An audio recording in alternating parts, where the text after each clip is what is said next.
All right, all right. Hello, all you sports fans out there in podcast land, and welcome once again to another edition of Babbling Brooks, your new favorite podcast, where I, your host Brooks, try to bring you some of today's sports news with just a little twist of my point of view. Hope you're all having a wonderful Wednesday.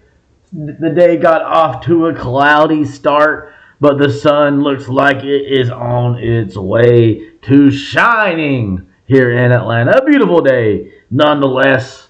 And a beautiful day for basketball as the Atlanta Hawks, among many teams, playing their first game tonight. Of course, the NBA season tip-off was last night with the doubleheader. The Lakers losing in Denver as the Nuggets celebrate getting their rings with a W. And the Warriors falling at home to the surging Suns.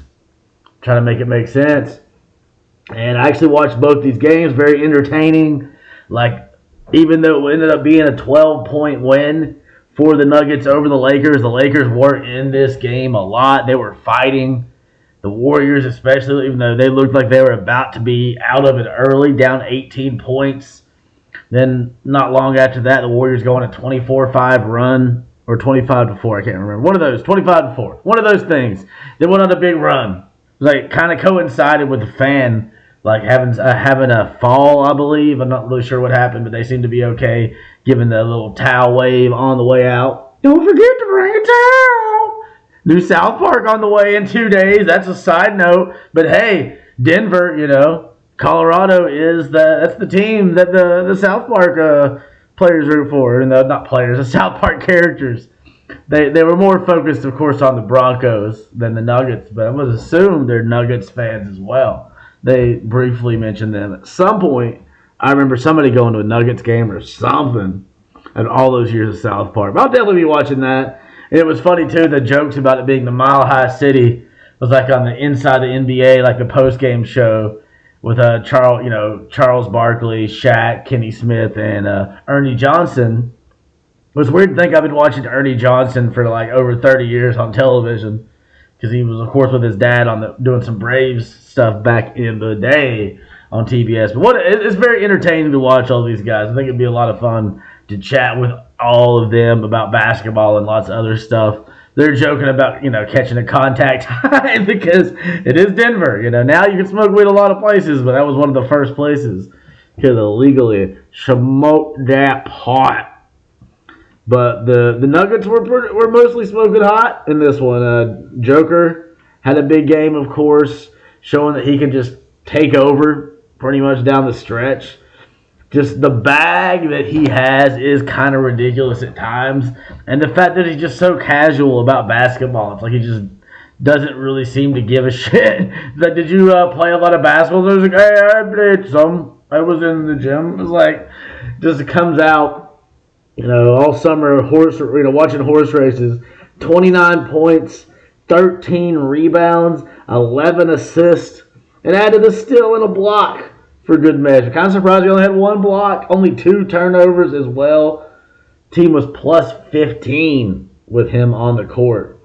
So they find ways to win without him, and he's not doing it alone. That's what makes this Nuggets team so scary. I still think it's going to be tough for them to make it back to the NBA Finals because it's going to be hard coming out of the West. I was talking to my brother-in-law about it. He's a Celtics fan, so he's feeling pretty good, as he should. The Celtics, if healthy, are one of the top 2 teams in the East, maybe the best, but definitely I would say top 2 teams in the East if healthy. But the West is even more. I think the West is going to be even more of an arms race this year. You got the Nuggets trying to defend their crown.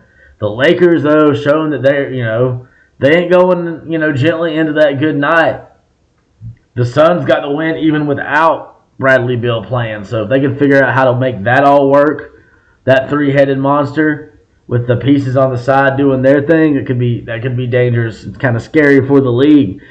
And if the Pelicans are healthy, man, if Zion Williamson can play a mostly full, mostly healthy season, the Pelicans are a threat. Remember, they were one of the top teams in the conference for a while.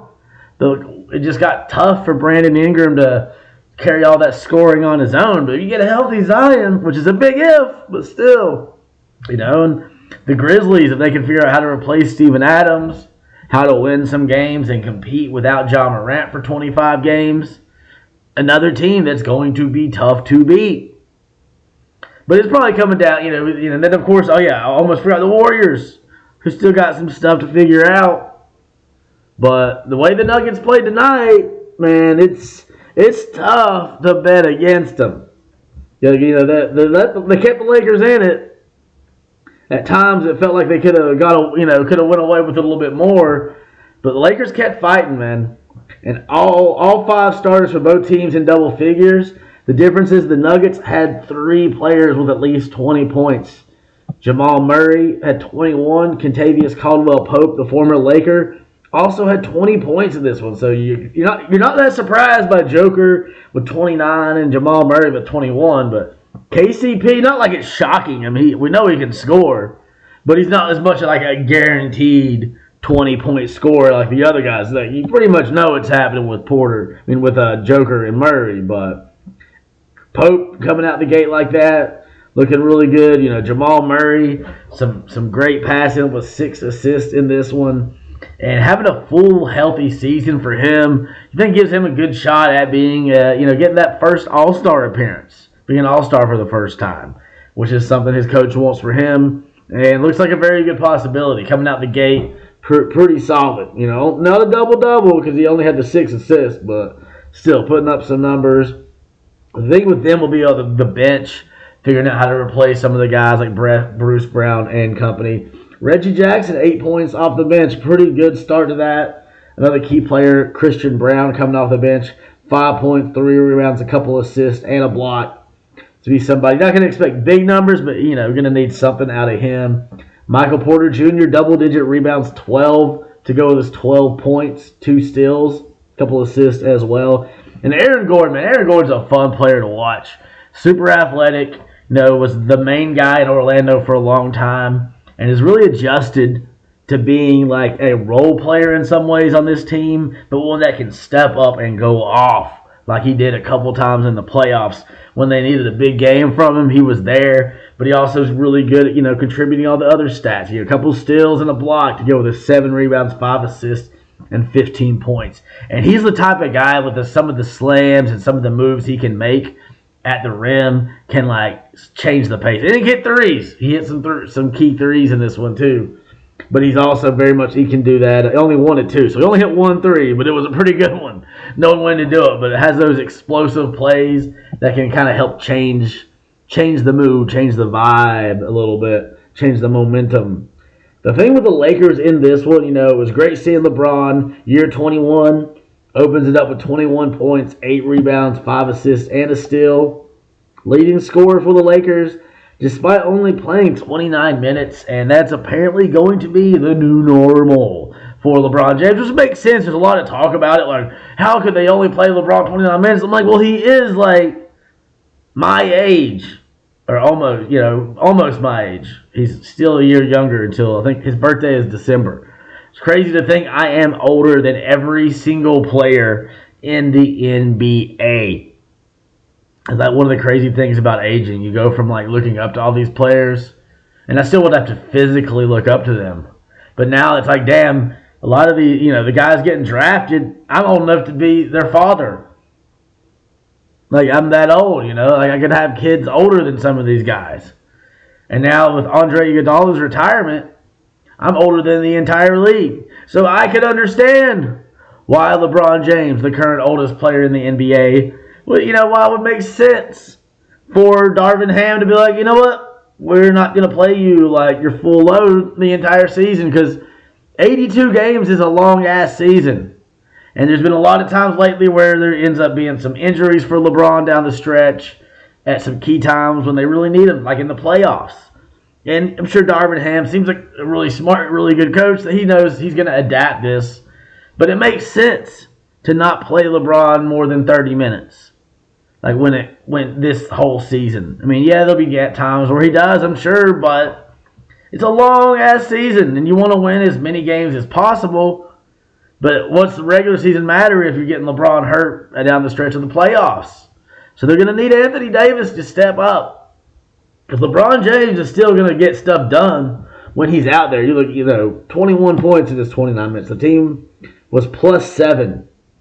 Only other player they're +7 with was Cam Reddish, who he played 18 minutes, but wasn't not as key a contributor. Good to see Cam Reddish getting some time there with the Lakers. I felt like the Hawks kind of missed an opportunity with him having that extra draft pick that they got from trading Trae for Luka, and not being able to really take advantage of that. Reddish, has still not really had a chance due to a lot of injuries early on to develop into the player that he potentially could. So good luck to him. Glad he's in the West instead of the East, I guess, so we can root for him a little bit more. But the Lakers, all 5 players in double figures, but LeBron James, the only Los Angeles Laker over 21, the next best. Taurean Prince, who had a good game, 18 points on 4 of 6 shooting from downtown. But the story in this one is Anthony Davis ending up with only 17 points. It was an impressive stat at halftime. 17 points, only player in the game that had more points at halftime was the Joker with 19. So both of them had a quieter second half. The Joker had 10 points. But he was also, it seemed like he stepped up his passing in the second half as well. I kind of distributed the ball, and that's what makes them so hard to defend. Because Joker is a player that really needs to be double-teamed. But, with Jamal Murray, Aaron Gordon, Michael Porter Jr. and company out there as well, and KCP going off for 20. It's tough to put 2 on Joker because that means somebody's unguarded. And Jamal Murray, man, he's getting better and better, it seems like. But for Anthony Davis to not score any points in the second half, and also he was doing more other stats. He ended up with 7 rebounds in the second half after only having 1 at halftime. Had a couple blocks, ended up with 4 assists. So he was distributing the ball a little bit more.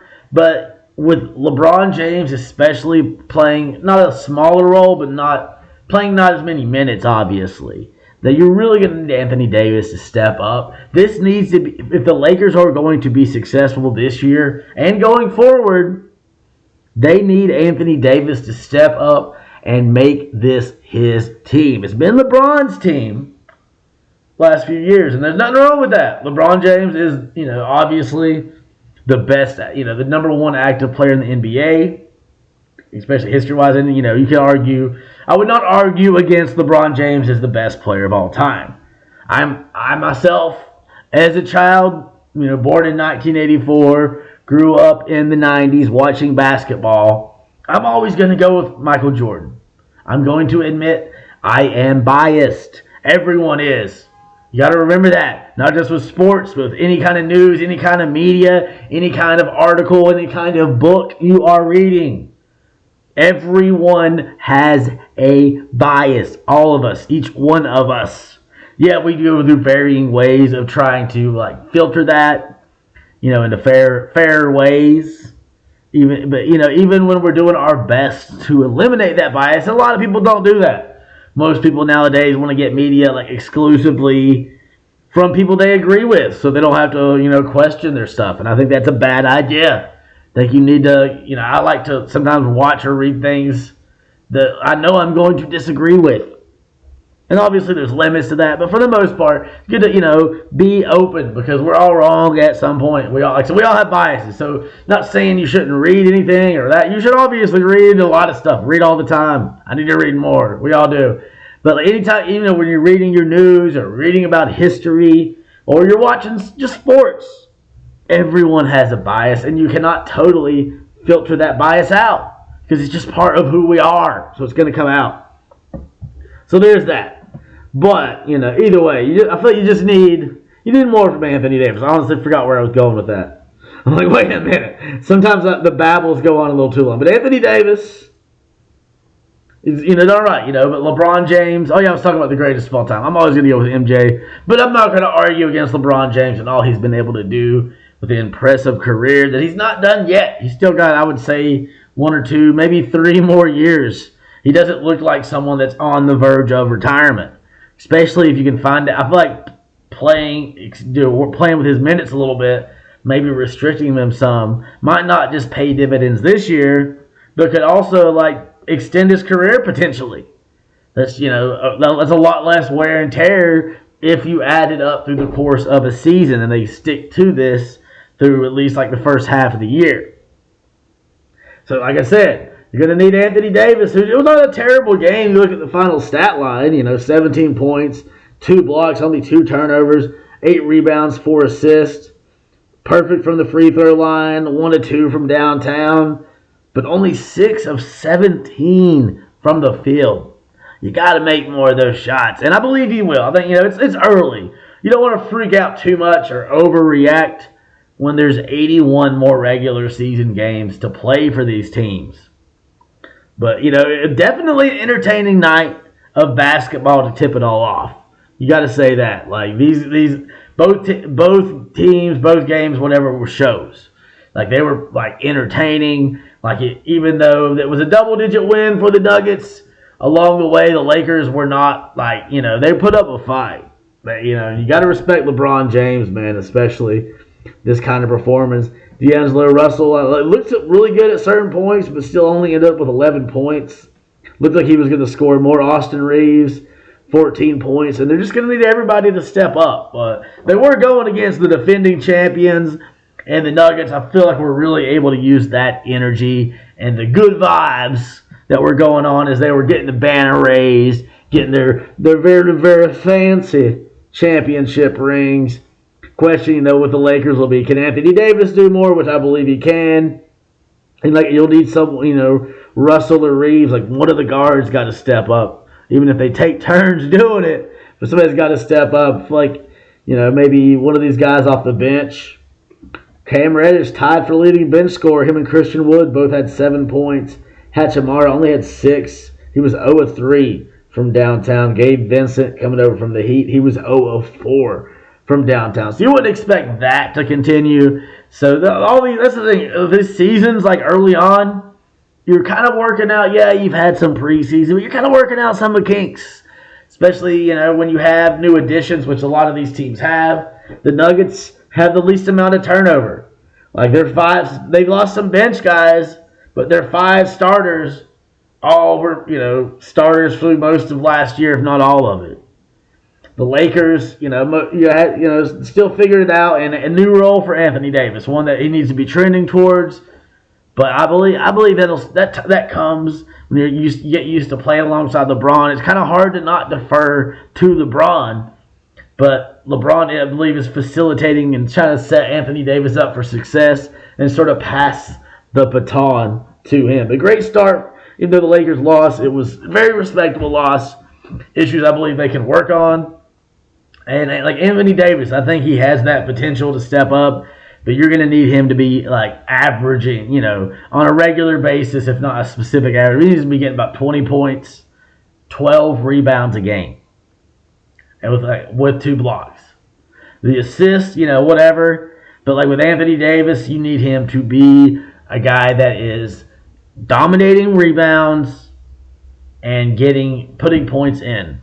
And yeah, you could say with Joker, it's not going to be as easy, of course. One of the best centers, not the best center in basketball. It comes down to him and Joel Embiid right now. And I don't think you go wrong with either one of those choices. But great start, especially for the Nuggets, but not a bad one for the Lakers. The second game was a little more close, even though it looked like it was going to be a blowout at certain points. It's kind of surprising, the Warriors being the home team, the Suns being without Bradley Beal. But the Warriors dealing with an injury as well as Draymond Green did not play in this game. So let Chris Paul getting the start here, but will he necessarily be starting regularly alongside Steph Curry and Klay Thompson? He'll definitely be playing alongside them. Which will be interesting to give him a chance for definitely some more open threes, which didn't, overall they shot pretty bad percentage-wise. Not shooting great, like 35%. From 3. Chris Paul was 0 of 6. But he definitely, you saw some stuff where you're like, okay, this could work out. Ended up with 6 rebounds, 9 assists, couple steals, drawing some fouls, driving, getting the and ones. So it'll make sense, and it'll be really good too. I think, it already was a lower turnover percentage. Definitely better at turnovers with him out there. And once they get more comfortable with each other, figure out his role, because sometimes you'll have Draymond probably starting being like a distributor, and Chris Paul coming off the bench and working with that second unit. And that I think will be good for Jonathan Kuminga, who had a good game in this one, 4 of 8 from the field, added 4 free throws as well, 6 rebounds, 2 steals, and a block. Definitely looking good. He's someone expected to have a larger role for this Golden State team now. And he ended up outscoring the starter, the starting power forward in this game, Andrew Wiggins, who only had 10 points. Did not look so good. He was 0 of 3 from 3. And Kuminga, 12 points. You got Gary Payton II, whose scoring was terrible. He was 0 of 5 overall, 0 of 2 from downtown. But he had 3 steals, couple assists, couple rebounds. Team was plus 15 with him out there. So if he can figure out how to score coming off the bench, like that's something this team can really use. Someone that can hit some shots and play some really damn good defense. Gary Payton II, just like his father, Gary Payton, who was in attendance for this one. They do come from the San Francisco Bay Area, more like Oakland, but that area, But he only had 1 point, but those 3 steals pretty big. Moses Moody also had 3 steals off the bench, but he had 11 points. So their bench was looking okay. Just the scoring starting, you had Kevin Looney only 7 points, but he had 11 rebounds, so give him credit for that. Chris Paul only 14, but you don't really expect Chris Paul to be getting big scoring numbers, so 14 I think is okay. And it'll probably improve because he's going to get better at threes. He's going to hit some, get used to having some occasional open threes when he's out there with Steph and Clay. Definitely going to have some more space. And I think Steve Kerr is a really damn good coach, probably one of the best in the game right now. And he's the one I think can figure it out. Last year it didn't work out. I think he was trying to do the 2 things at once, and maybe too many players trying to develop, as well as having the old players and then dealing with all the drama between Draymond and Jordan Poole. Jordan Poole is now gone. And Chris Paul is going to help a lot with the turnovers. Once Draymond gets in there, they'll be able to figure out more of a rotation. And I think Gary Payton II and Jonathan Kuminga are going to be key players for this Golden State team. And they're probably going to get more time with Chris Paul, which will be very good for them. As good as he is at distributing the ball, his basketball IQ. This team, they lost this one, but they went on some big runs. Got to give credit to the Suns for always seeming to answer those runs. But the Warriors taking some leads in this one. And just when it comes down to it in the end, I think it's the team that's, not super comfortable playing with each other, but maybe a little more, working into a piece like Chris Paul is a big change for the most part. Someone's been an enemy of the team. But I think you'll see better games like Andrew Wiggins. I don't expect him to only score 10 points in a lot of games. Klay Thompson only 15 points. They just weren't able to shoot 3 very well. Steph missed 10 threes. He was 4 of 14. Klay Thompson 3 of 11. So the only guy that had a good percentage from 3 was Moses Moody, 2 of 4 off the bench. But Durant also not as kind of high total as you'd expect. 18 points, 11 rebounds, 3 assists. It's kind of not struggled with his shot. They just weren't quite falling. Ended up 7 of 22. And as someone like Kevin Durant, that'll come. Devin Booker, though, the star of this game, 32 points.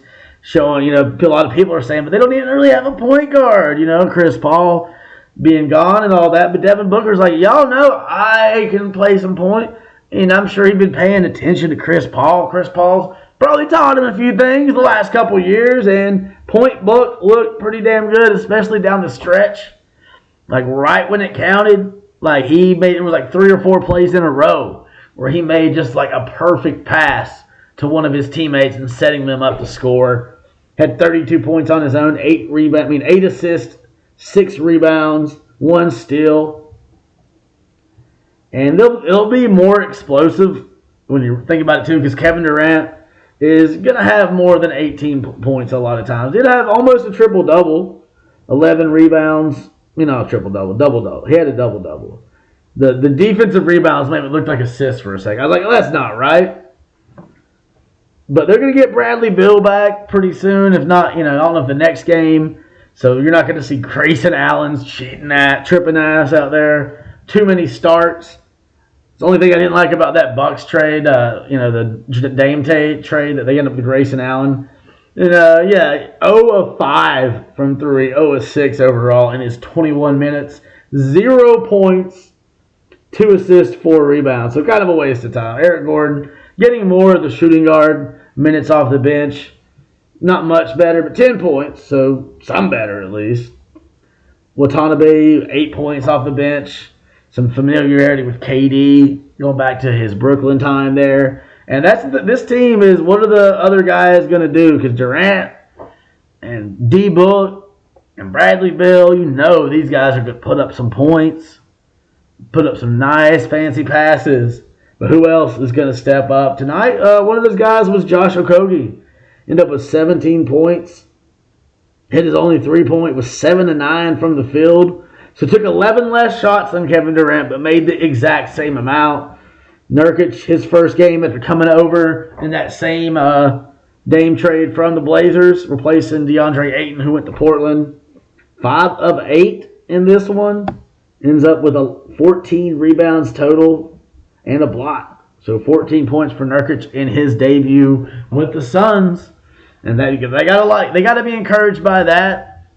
Doesn't need to be part of the offense necessarily, but it's there to put the ball in a hole from time to time and get them double-digit rebounds. 14, definitely a rebound total you like to see.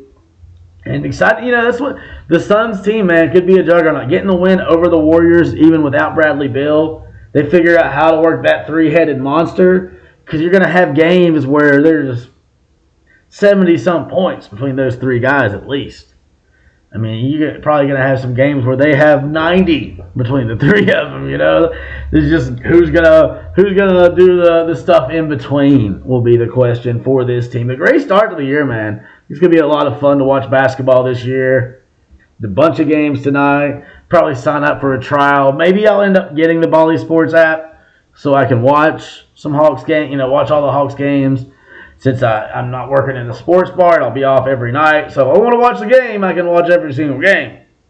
And it gets annoying sometimes trying to find the illegal streams. So $20 a month isn't too bad.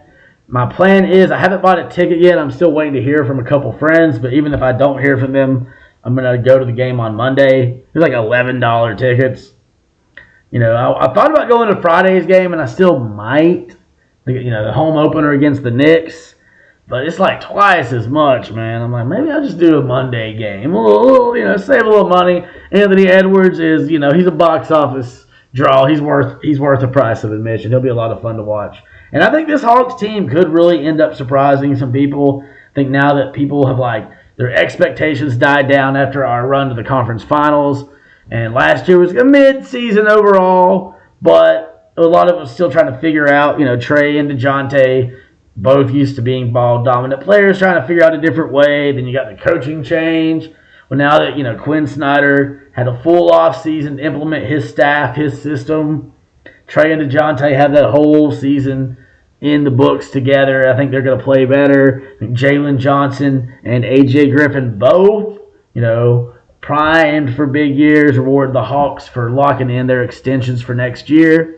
I would expect big things from both of those guys. I think Trae and Dejounte are going to play better. Onyeka Okongwu, I think it's going to keep growing into his role as the eventual successor to Clint Capella as our starting center. He also got his extension, Onyeka. So I think that gives us great depth at the center position if they don't make some sort of move, which I feel like at this point they're probably not going to.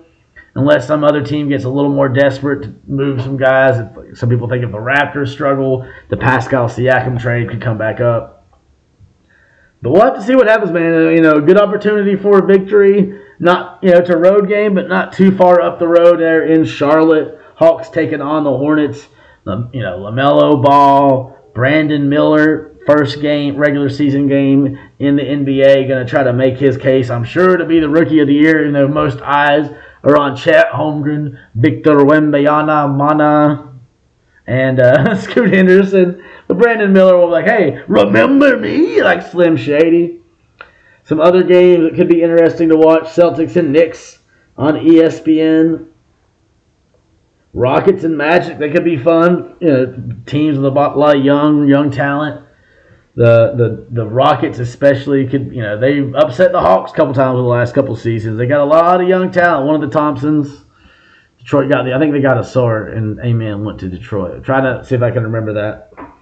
But that, Paulo Banchero, Jalen Suggs over there on the Magic side. It'll be a lot of fun.